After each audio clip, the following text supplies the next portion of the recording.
తీర్థని మునుగునికి. నమస్తే అందరికి. అందరం తీర్థనికి వెళ్ళాము, సుబ్రహ్మణ్య స్వామిని దర్శించుకున్నాము. ఇక్కడ చాలా బాగుంది. ఆ ప్రజ్ఞకి రక్షిత్ రాజుకి గుండె కొట్టారు. మేమందరం హాయిగా కొండపైన తిరిగాము.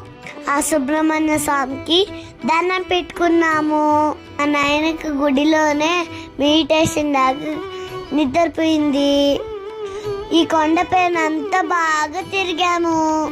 అది తిరుగుతా ఉంటే ఈ బుజ్జి వానరం మత్తుగా కనిపించింది.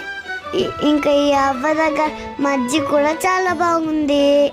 టమాటాలు కూడా తిన్నాము. మాకు ఇక్కడ ఉప్పుతో దిష్టి కూడా తీశారు. థ్యాంక్ యూ అవ్వా. మా తీర్థని నెమరీస్తున్నందుకు కూడా కృతజ్ఞతలు.